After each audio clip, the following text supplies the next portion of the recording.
आज से कई सालों बाद हमारा सूरज की रोशनी कई गुना बढ़ जाएगी, जिससे हमारा पृथ्वी पर जिंदा रहना दुश्वार हो जाएगा। इससे पृथ्वी पर जीवन खत्म होने लगेगा। सूरज के कोर से सारा हाइड्रोजन खत्म होने लगेगा और हमारा सूरज एक लाल दानव जितना बड़ा हो जाएगा। इस प्रक्रिया के दौरान सूरज का बाहरी परत फूलने लगेगा और वह धीरे धीरे सारे ग्रहों को, बुध, शुक्र, पृथ्वी, सबको निगलने लगेगा और हमारा पूरा सौर मंडल तबाह हो जाएगा। तो ऐसे में यह बहुत जरूरी हो जाता है कि हम दूसरे सौर मंडल में ऐसे ग्रहों की खोज करें जिन पर पहले से ही जीवन मौजूद हो। नमस्कार दोस्तों, मैं हूं आपका होस्ट थेनोस और आइए चलते हैं एक नहीं बल्कि 5 हर उस ग्रह पर जिन पर वैज्ञानिकों को जीवन मिला है और जो पृथ्वी के बाद हमारे लिए नया घर बन सकते हैं। शुरुआत हम उन ग्रहों से करेंगे जो हमारे सौर मंडल के सबसे नजदीक हैं और देखेंगे कि वहाँ का जीवन पृथ्वी से कितना अलग है और फिर धीरे धीरे आगे बढ़ेंगे। हमारे सौर मंडल से 4 प्रकाश वर्ष दूर, यानी इतनी दूर कि प्रकाश को भी वहां पहुंचने में 4 साल लग जाएं। वहां हमारे सूरज जैसा ही एक तारा है जिसका नाम है प्रोक्सिमा सेंटोरी। हालांकि यह हमारे सूरज से थोड़ा छोटा है और उसकी तुलना में ठंडा भी है और हमारे सूरज से कम चमकीला है। लेकिन हम जिस ग्रह की बात कर रहे हैं वह है प्रोक्सिमा सेंटोरी बी। इसका अपना सूरज है प्रोक्सिमा सेंटोरी। अगर हम अपने सौर मंडल से तुलना करें तो हमारी पृथ्वी हो गई प्रोक्सिमा सेंटोरी बी और हमारे सूरज हो गए Proxima Centauri. Proxima Centauri B ग्रह हमारी पृथ्वी से 1.17 गुना ज्यादा भारी है। यह अपने सूरज यानी प्रोक्सिमा सेंटोरी का चक्कर मात्र 11 दिनों में लगा लेता है और सबसे खास बात तो यह है कि हमारी पृथ्वी की तरह यह भी अपने सूरज से बिल्कुल सटीक जगह पर है जहां जीवन संभव हो सकता है। यानी यह अपने सूरज से रहने योग्य क्षेत्र में है जहां का तापमान पानी की मौजूदगी के लिए बिल्कुल सही है, यानी न ज्यादा गर्म न ज्यादा ठंडा, बिल्कुल परफेक्ट। इसकी खोज 2016 में पृथ्वी के एक खगोल शास्त्री डॉक्टर गुइलम अंगलाडा ने की थी, रेडियल वेलोसिटी मेथड का उपयोग करके। इसमें एक तारे का अपने ही ग्रहों के गुरुत्वाकर्षण खिंचाव के कारण होने वाले थोड़े थोड़े कंपन को मापकर ग्रह का पता लगाया जाता है। अब हालांकि इस ग्रह पर जीवन का अब तक कोई प्रत्यक्ष प्रमाण नहीं पाया गया है। मैं ऐसा इसलिए कह रहा हूं क्योंकि इंसानों की अभी इतनी क्षमता नहीं है कि एक ऐसा उपग्रह बना पाएं जो इतनी दूर जाकर जीवन को ढूंढ सके। लेकिन इसकी अपने सूरज से दूरी एक परफेक्ट स्थान बनाती है किसी एलियन जीवन के मौजूद होने का। अब किसी भी ग्रह पर जीवन के मौजूद होने के लिए पानी की अहम भूमिका होती है। इसलिए प्रोक्सिमा सेंटोरी भी एक प्रमुख उम्मीदवार बन जाता है आगे की जांच के लिए, क्योंकि यह अपने सूरज से न ही बहुत नजदीक है और न ही ज्यादा दूर। वो एक बिल्कुल परफेक्ट लोकेशन है जीवन के मौजूद होने के लिए। अब हम प्रोक्सिमा सेंटोरी से थोड़ा और दूर चलते हैं, यानी पृथ्वी से करीब 40 प्रकाश वर्ष दूर, यानी जहां प्रकाश को भी पहुंचने में 40 साल लग जाएं। इस ग्रह का नाम है ट्रैपिस्ट 1e।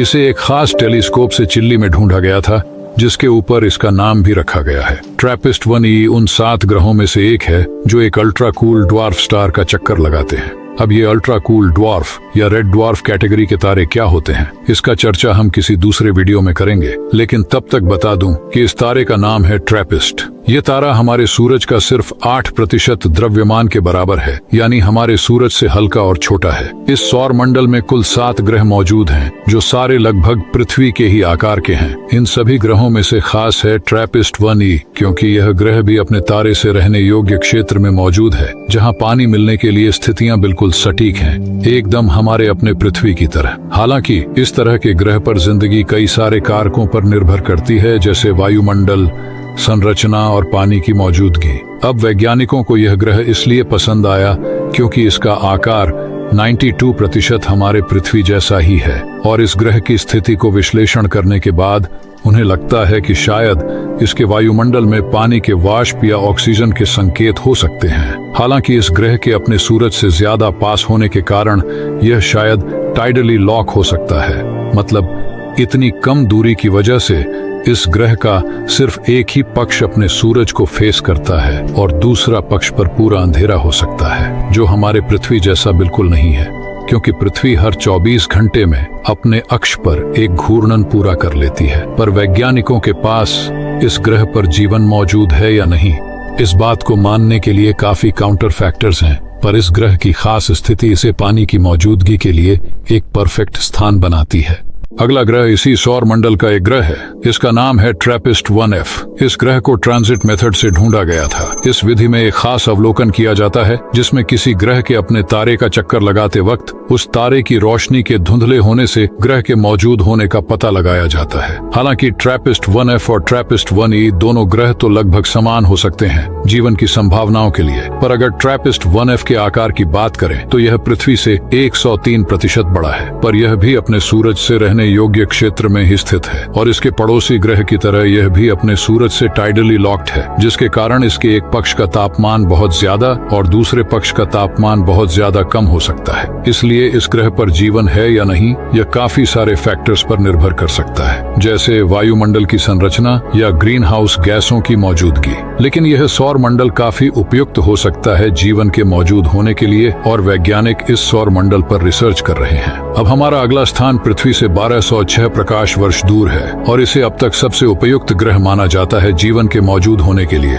इस ग्रह को सुपर अर्थ भी कहा जाता है। इसी वजह से इस ग्रह के लिए नासा ने 2009 में केपलर स्पेसक्राफ्ट को लॉन्च किया था। इस ग्रह को भी ट्रांजिट मेथड से ढूंढा गया था, जिसमें किसी तारे के धुंधले होने या ना होने को देखा जाता है, जिससे पता चलता है कि वहाँ कोई ग्रह मौजूद हो सकता है या नहीं। केपलर 442b जिस सूरज का चक्कर लगाता है उसका नाम है केपलर 442, जो हमारे सूरज से थोड़ा ज्यादा ठंडा है। इस ग्रह को सुपर अर्थ इसलिए कहा जाता है क्योंकि यह हमारी पृथ्वी से काफी ज्यादा विशाल और भारी है, पर नेपट्यून जैसे बर्फीले दानव से छोटा है। इसका आकार हमारी पृथ्वी से 2 गुना है और इसका सतह काफी पत्थरीला है। यह ग्रह अपने सूरज के रहने योग्य क्षेत्र में चक्कर लगाता है, जिसे गोल्डीलॉक्स जोन भी कहा जाता है, जहां पानी की मौजूदगी की सबसे सटीक जगह मानी जाती है। पर क्योंकि यह ग्रह पृथ्वी से इतना ज्यादा दूर है तो हमें इसके वातावरण के बारे में ज्यादा जानकारी नहीं है। अब क्योंकि यह ग्रह हमारी पृथ्वी से काफी समान है आकार और स्थिति के तुलना में, इसलिए इस ग्रह पर वैज्ञानिक जोर शोर से शुरुआत से ही रिसर्च करते आ रहे हैं। अगला ग्रह पृथ्वी से 45 प्रकाश वर्ष दूर है, जिसका नाम है ग्लीस 1482b। इसे 2018 में खोजा गया था रेडियल वेलोसिटी मेथड से, जिसके बारे में हमने पहले भी चर्चा की है। इस ग्रह को भी सुपर अर्थ कहा जाता है इसके विशाल आकार की वजह से। यह अपने तारे का चक्कर मात्र 9 दिनों में पूरा कर लेता है। हालांकि वैज्ञानिकों को एक तरफ लगता है कि इस पर जीवन मौजूद हो सकता है, पर इस ग्रह का स्थान कई सवाल उठाता है, क्योंकि यह ग्रह अपने सूरज से बहुत ज्यादा नजदीक है, जिसके कारण इसका सतह बहुत ज्यादा गर्म है किसी भी जीवन को समर्थन देने के लिए। इसके सूरज का नाम ग्लीसे 1482 है, जो एक रेड ड्वार्फ स्टार है, जो हमारे सूरज से काफी छोटा, ठंडा और कम चमकीला है। और आपकी जानकारी के लिए बता दूं कि हमारी मिल्की वे गैलेक्सी में अधिकतर तारे रेड ड्वार्फ ही हैं। इसकी स्थिति और इसके गर्म सतह की वजह से शायद इस ग्रह पर जीवन का मौजूद होना लगभग असंभव ही है। पर इस तरह के ग्रह खगोल शास्त्रियों को अलग अलग एक्सोप्लैनेट्स की विविधता और इस ब्रह्मांड की रचना को समझने में मदद करते हैं, इसलिए इस ग्रह के बारे में जानना जरूरी था। तो चलिए, आज का सफर यहीं खत्म होता है और अब हम पृथ्वी पर वापस लौट जाएंगे कुछ ही देर में। अगर आपको जानना है कि रेड ड्वार्फ और अल्ट्रा कूल ड्वार्फ स्टार्स क्या होते हैं तो कमेंट कीजिएगा रेड ड्वार्फ, और मैं इस पर भी शायद एक वीडियो बना दूंगा। वीडियो पसंद आया हो तो लाइक किए बिना मत जाइएगा प्लीज, और चैनल पर नए हैं तो सब्सक्राइब करना मत भूलिएगा, क्योंकि इस चैनल पर इसी तरह स्पेस से संबंधित वीडियो आते ही रहते हैं। आपका अपना होस्ट थेनोस साइनिंग ऑफ।